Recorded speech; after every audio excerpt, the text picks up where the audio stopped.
लोग जिन रिश्तों पर एतबार करते हैं, अगर वही रिश्ते इंसान को धोखा दें तो फिर उनमें ज़िंदा रहने की ख्वाहिश बाकी नहीं रहती।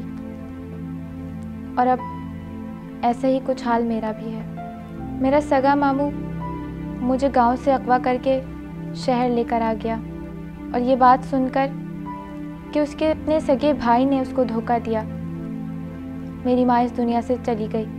मेरा बाप पहले ही इस दुनिया से रुखसत हो चुका था, फिर मेरा इस दुनिया में कोई ना रहा। मेरे मामू ने मुझ पर बहुत जुल्म ज़्यादतियाँ की, मुझसे अपने घर के सारे काम करवाता था।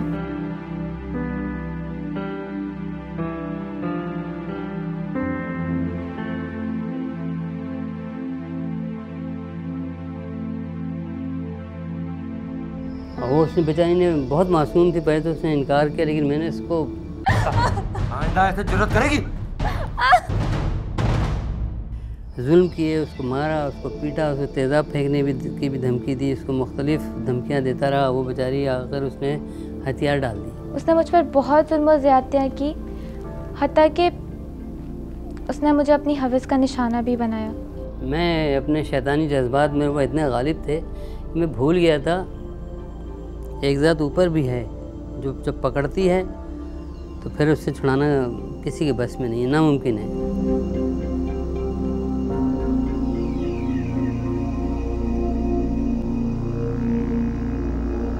हाँ भाई नादिया, खाने में क्या है? राशन कल से ख़त्म हुआ है। क्या? राशन ख़त्म हो गया है?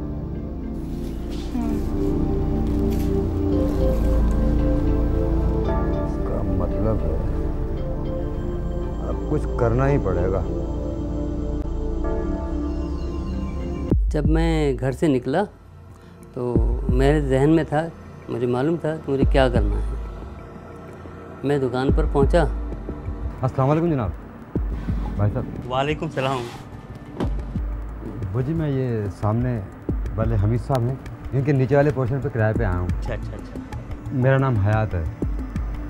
मैं एक प्राइवेट कंपनी में काम करता हूँ और तनख्वाह जो है वो पहली तारीख को ही मिलती है। तो अगर सौदा महीने भर का उधार आप दे देते तो। दुकानदार ने मेरी बात मान ली और मुझे सौदा दे दिया जो मुझे चाहिए था। चले सही है, मैं मिलूँगा हमीद साहब से। वो 1 किलो चीनी दे दीजिए और 6 अंडे और एक पत्ती का बंडल। अच्छा। मैं रोज़ उसे सौदा लेने लगा दुकानदार से। लेकिन मैं पहली के पहली हिसाब कर दीजिएगा। नहीं आप फिक्र नहीं करें, मैं पहले के पहले हिसाब करूँगा आपका। जब 30 तारीख आई दुकानदार ने मुझसे तकादा किया पैसों का। अस्सलाम वालेकुम। अरे हयात, आज पहली तारीख है, क्या हुआ? इस दफ़ा तनख्वाह कुछ लेट हो गई है, 12 तारीख तक मिल जाएंगे। तुम तो कह रहे थे कि पहली तारीख को मैं हिसाब कर दूंगा। वो हमेशा पहली तारीख को ही तनख्वाह मिल जाती है, बस इसी मर्तबा कुछ देर हो गई है। मैंने उससे कहा 17 तारीख को पक्का आपको पैसे मिल जाएंगे। 17 तारीख को जब उसने मुझे टोका तो मैंने उससे कहा कल दूंगा, तो उसने मुझे बिल्कुल सौदा देने से बिल्कुल मुझे इनकार कर दिया। आप फिक्र क्यों करते हैं जी, मेरी तनख्वाह मिल चुकी है, बस कल सुबह आप आके पैसे ले लीजिएगा। मैं तो सुबह जल्दी चला जाऊंगा, लेकिन आपको पैसे मिल जाएंगे। तो कल तुम चले जाओगे क्या? मैं दीवारों से पैसे लूँगा? मेरी बेटी घर पर होगी, वो आपको पैसे दे देगी। देख लो, गोली मत दे देना। नहीं, इस मरतबा ऐसा नहीं होगा। आप सुबह आके बेफिक्र होकर पैसे ले जाएँ। वो अभी कुछ सौदा चाहिए था। अभी क्या चाहिए था आपको? ठीक है, एक डब्बा मिल जाता था। देखो पहले इतने पैसे चढ़ गए हैं, वो भी नहीं दिए, अभी फिर सौदा लेने आ गया अपना। नहीं, आपके तमाम पैसे कल मिल जाएंगे।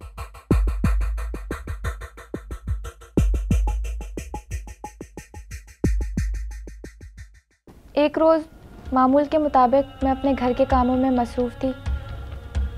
मेरा मामू बाहर से आया और उसने मुझे बुलाया।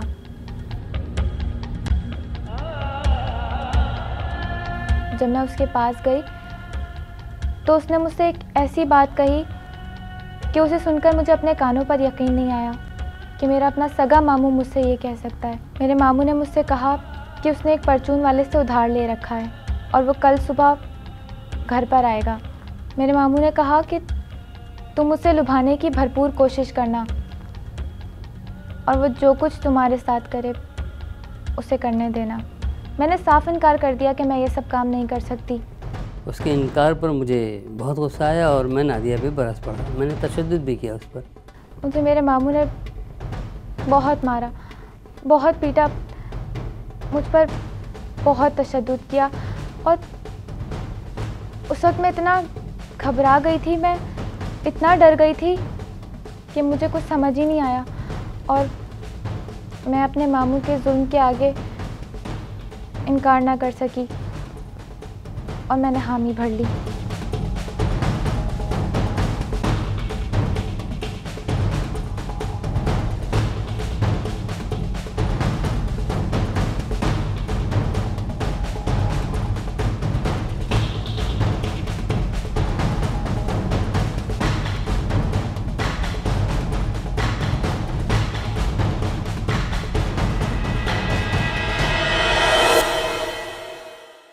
फिर जब मैं कमरे से निकली, मुझे बस ऐसा लग रहा था कि अब मैंने ज़िंदा नहीं रहना।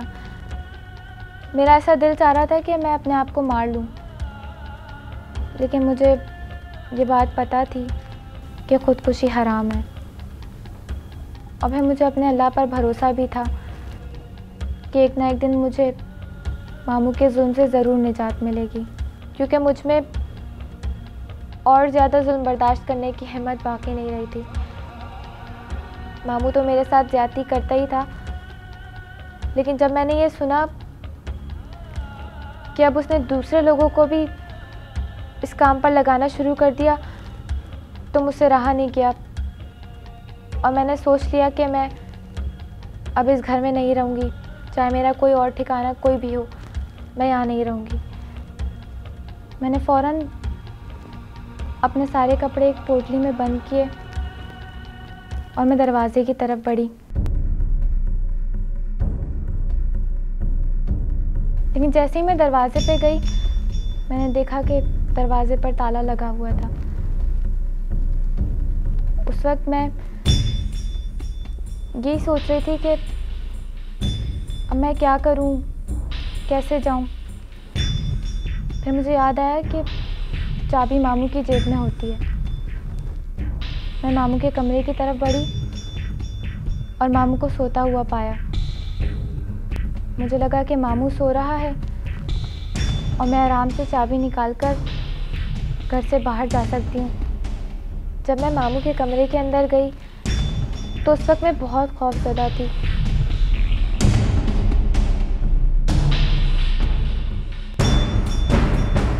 मैं मामू की जेब में चाबी तलाश कर रही थी और मैं चाबी तलाश करते हुए बहुत खौफज़दा थी कि कहीं अचानक मामू की आंख ना खुल जाए। लेकिन खुशकिस्मती से मुझे बिलाखिर चाबी मिल ही गई।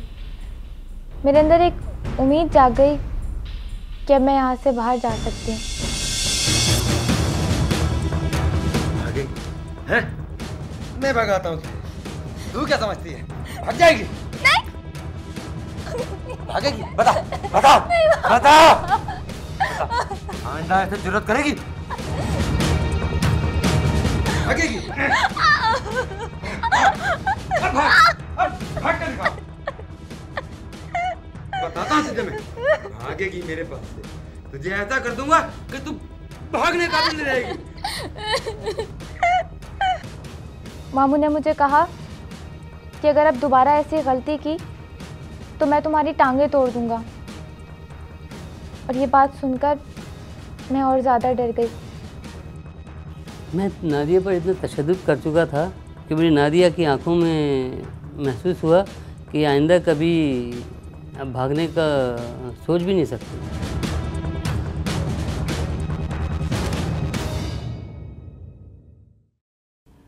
अगले दिन जब मैं घर से निकलने लगा तो मैंने नादिया को ताकीद की कि उसे दुकानदार के साथ क्या करना है।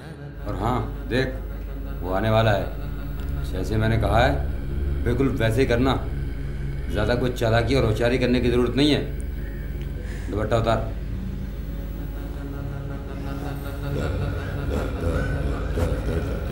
ठीक है। फिर मैं अपने घर से निकला और एक ऐसी जगह जाकर छुप गया जहाँ से मैं अपने घर पे नज़र रख सकूं और कोई मुझे ना देख सके। ऐसा क्यों था मेरे साथ? इतना तशद्दुद, इतनी जुल्म ज़्यादतियाँ। पहले तो मामू मेरे साथ ज़्यादती करता रहा और फिर अब वो यही काम बाहर वालों से भी करवा रहा था। इसी अफसोस में मैं बैठी हुई थी कि अचानक दरवाज़ा बजा।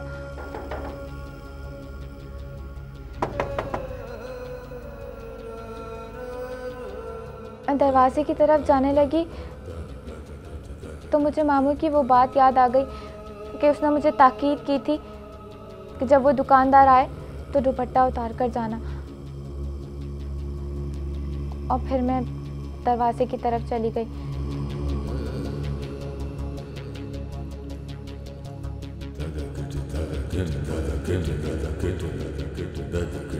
कौन? परचून वाला। पैसे लेने आया हूँ। जी आप अंदर आ जाइए।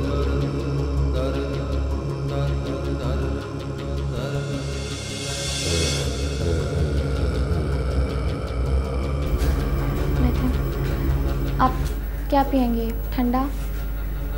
नहीं, बस एक गिलास पानी खा।